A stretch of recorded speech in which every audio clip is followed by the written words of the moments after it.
It was supposed to be a breezy appearance, another quick stop on the promotional tour for Leanne Morgan's new comedy special. Known for her homespun charm and down-to-earth humor, Leanne had long cultivated an image as the warm Southern mom who could make anyone laugh about life's everyday chaos. Tonight's venue?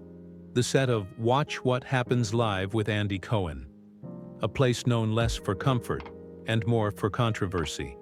With his sharp tongue, ever-raised eyebrow, and knack for pushing celebrity guests just a little too far, Andy wasn't the type to hold back.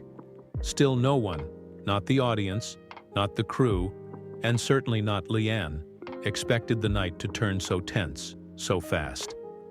Like, before we move on, don't forget to hit subscribe button. The lights went up. The intro music rolled. And there was Leanne, stepping onto the stage in her signature pastel blazer, exuding warmth as always. Andy greeted her with a grin and his usual cocktail in hand. "Leanne Morgan," he said with a flourish. "America's favorite Southern belle. How the heck are ya?" Leanne chuckled, easing into her seat. "Oh, honey, I'm just trying to keep my Spanx from rolling down. You know how it is." The audience roared. The early moments were smooth, light, charming, full of Leanne's relatable mom jokes about teenagers who can't clean their rooms and husbands who forget birthdays. Andy played along, nodding and laughing, but there was a familiar twinkle in his eye, a signal to anyone who'd watched the show before. He was winding up for something. "So, Leanne," he began, crossing one leg over the other with casual precision, "your comedy focuses a lot on traditional family life. Marriage, raising kids, small-town routines. Do you ever worry that might come across as dated? Especially for younger audiences who are dealing with more modern realities?" Leanne paused, her practiced smile flickering just for a moment. "Well, Andy," she said slowly, "I don't think love, family, and community ever go out of style. My stories may come from a small-town perspective, but the emotions behind them, love, frustration, joy, exhaustion, those are universal. Whether you're in Knoxville or Manhattan, raising kids is still messy and hard and funny." Andy nodded, but there was something skeptical behind his polite expression. "Totally," he said. "But don't you think there's also a responsibility, especially now with such a wide-reaching audience, to acknowledge that not everyone fits into the kind of family you always joke about? Some might say your material, even unintentionally, leaves a lot of people out." The air shifted. The laughter in the room had quieted into an uncertain hush. Leanne sat up straighter, her tone shifting slightly. "Andy, I'm not trying to exclude anyone," she said. "I tell stories from my own life. That's what comedians do. I talk about my husband, my kids, the life I know. I'm not giving a lecture. I'm telling stories that make people feel seen, or at least make them laugh, and I never claim my way is the only way." Andy leaned in. "But isn't that kind of the point? When someone with your reach tells only one kind of story over and over, about traditional marriages, gender roles, the nuclear family, doesn't that, even subtly, suggest that's the right kind of life?" Leanne's eyes sharpened. Her usual twang softened into something firmer, less performative. "Andy," she said evenly, "I think you're making something political out of something very personal. Just because I tell stories about my own family doesn't mean I'm judging someone else's. I've never said anything about how other people should live." The studio was tense now. You could hear the shifting of bodies in the audience seats. Andy, never one to back down, continued. "Still, you've said in past interviews that you think traditional values are being lost. That's a pretty loaded phrase. Isn't that, in itself, a kind of statement about what you think is right and wrong?" Leanne's smile disappeared completely. Her voice dropped in volume but gained in steel. "I said traditional values matter to me. That doesn't mean I'm attacking anyone else. There's a difference between sharing your values and pushing them on others." Andy blinked. The mood had shifted entirely from playful banter to something approaching confrontation. The show, known for its celebrity gossip and off-the-cuff games, had become something else. A cultural face-off between two very different worldviews. One built on inclusivity and challenging norms, the other rooted in comfort, tradition, and personal storytelling. But Leanne wasn't done. "You know, Andy," she said, folding her hands in her lap, "I think you've misunderstood why people come to my shows. They don't come because I preach at them. They come because I remind them that life, even in its messiest, most boring, most traditional moments, is still funny. And that's not a message. That's just my life." Andy tried to bring the mood back to neutral, tossing out a quip about Southern cooking, but the audience remained silent, not angry, just stunned. They'd come expecting jokes, not sparks, but there was something undeniably real in the air now, something raw, and the real fireworks were still to come. Andy Cohen was rarely rattled. Years of hosting late-night TV had made him a master of steering messy moments back into entertainment. But something about Leanne Morgan's tone had caught him off guard. The warmth had faded from her voice, replaced by a firmness that didn't match her usual stage persona. Still, he pressed forward. "I get that you're just telling your story," Andy said, gesturing with an open palm. "But stories have power. They reflect and shape the culture. When you constantly highlight only one kind, a family, a straight married couple with kids, it sends a message whether you mean it to or not." Leanne's expression tightened. She leaned slightly forward in her seat, her Southern gentleness now infused with quiet fire. "I don't think you're really listening to me, Andy," she said.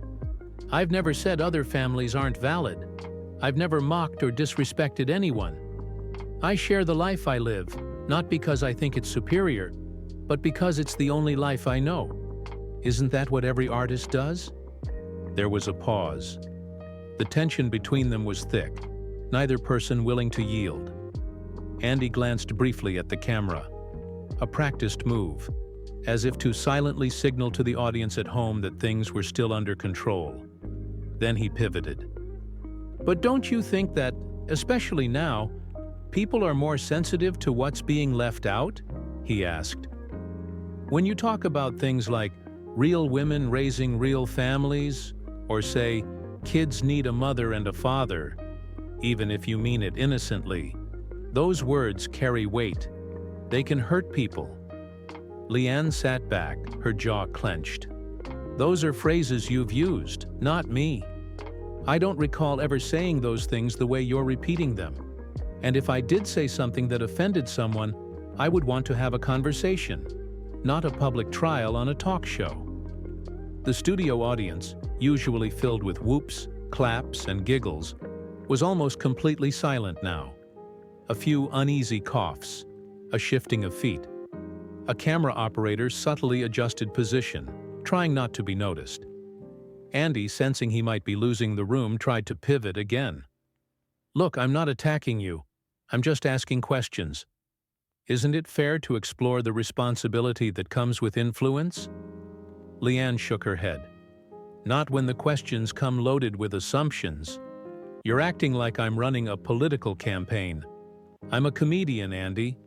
I talk about the things that make me laugh. My kids leaving their socks everywhere, my husband snoring, menopause making me forget where I parked. If someone finds themselves in my stories, great. If not, that's okay too. I'm not trying to represent everyone." Andy lifted his drink, took a quick sip, and exhaled. His smile returned, but it was thinner now, more performative. "So you don't see yourself as a voice for traditional America?" Leanne didn't hesitate. "No, I see myself as a voice for my America. That's a big difference." Another ripple of silence spread across the room. Then Andy leaned in once more, tone shifting from curious to confrontational. "But you have said in interviews that traditional values are under attack. That's not a neutral statement. That's cultural commentary. So whether you like it or not, Leanne, You're making a statement, and some people might feel excluded by it. Leanne's eyes narrowed, her voice sharper now. Andy, I need you to stop right there. It was the first time all night she'd fully interrupted him, and it changed everything. The audience held their breath. Andy blinked. Leanne wasn't angry, not yet, but there was a seriousness in her voice that no one had seen before. You're twisting my words, she said, her voice steady but steely. I never said anyone was under attack. I said traditional values matter to me. That's personal. That's my truth. I'm allowed to love my life without it being a rejection of someone else's. Andy opened his mouth, but she raised a hand. Not rudely, but firmly enough that he stopped. I've spent years building my comedy around connection, about reminding people that they're not alone in the chaos of everyday life. I talk about things that are funny and frustrating and real. If some people don't relate, that's fine, but I refuse to be turned into a symbol of exclusion just because I talk about my own family. Her voice rose slightly, but it didn't crack. It wasn't defensive. It was decisive. You want to call that messaging? Fine, but it's not political. It's personal. And if you think telling a joke about my son leaving cereal bowls in the sink is some kind of ideological statement, then I think you're reading too much into the punchlines. For a few seconds, no one spoke. Even Andy seemed unsure how to respond. It wasn't the first time a guest had pushed back, but it might have been the first time someone like Leanne Morgan had pushed this hard, this publicly. And the moment wasn't over. Andy tried again, his tone quieter now. But the world's changing, Leanne. And don't you think it's worth asking how comedy can evolve to reflect everyone? Not just one kind of story. Leanne looked directly at him. Comedy's always evolving. But that doesn't mean I have to stop telling my story. It just means there's room for everyone's story, mine included. A murmur of quiet agreement rippled through the audience. Not loud, not thunderous, but enough to shift the energy again. Andy leaned back in his chair. The smile he gave now wasn't the smooth host's smile. It was smaller, more human. Fair point, he said. But the interview wasn't over, not by a long shot. The moment the cameras cut to commercial, silence lingered like smoke. A studio once filled with laughter now felt still and heavy. No one moved. No one cracked a joke. Leanne sat upright, hands in her lap, her face composed but unreadable. Andy leaned forward, lowering his voice. Hey, he said, trying for casual. I didn't mean for that to go sideways. Leanne didn't flinch. You didn't come at me, Andy, she said, voice even. You came for me. A makeup assistant rushed in to dab the shine off Andy's forehead, but Leanne waved off her own. Her eyes never left him. Andy gave a small, awkward nod. The cameras would be back soon. He'd have to shift gears. When the commercial break ended, Andy's voice was all charm again. We're back with Leanne Morgan, he said brightly. Leanne, I hear your husband recently mistook a leaf blower for a vacuum? She smiled politely. He tried to clean the garage, ended up blowing sawdust through the whole house. I told him if he wanted to make a mess, he could have just cooked dinner. The audience chuckled, but it was thin. Not the full-hearted laughter from earlier. Something had broken. They made it through the segment, but it was just going through the motions now. A few more lines, a quick plug for her comedy special, and then the show's closing. Thanks to Leanne Morgan, her special What in the World is streaming now, Andy announced with a practiced smile. We'll see you next time. The theme music swelled. The audience clapped. The lights dimmed. Leanne stood up. No small talk, no handshake. She turned and walked off the set. Andy watched her leave, eyebrows lifted slightly like he couldn't decide if he should be surprised or not. A producer came over to whisper something in his ear, but he barely nodded. His focus stayed on the spot she'd just vacated. Clips from the show hit the internet before the credits even finished rolling. A fan in the audience had recorded the moment she said, "I need you to stop right there," and posted it with the caption, "Leanne Morgan just ended Andy Cohen on live TV." The video exploded, hundreds of thousands of views in under an hour. People weren't just watching, they were choosing sides. Some said Andy had pushed too hard. Others claimed Leanne had dodged real questions. One popular tweet read, "Andy Cohen is why comedians don't do interviews anymore. Everything has to be political." Another said, "Tired of rich white women hiding behind jokes. If your comedy excludes people, you're not funny. You're privileged." News outlets jumped on it by morning. Variety framed it as a heated exchange. BuzzFeed called it the most awkward TV moment of the year. Even mainstream shows started replaying the clip, each adding their own spin. Was this an ambush? A cultural reckoning? Or just two people talking past each other? Meanwhile, backstage after the show, Leanne sat alone in her dressing room, holding a cup of tea that had already gone cold. Her publicist stood just outside the door, speaking in quick, urgent whispers with one of the producers. The air was tense, but not loud. Leanne wasn't crying. She wasn't fuming. She was thinking. Quiet, still. The door creaked open.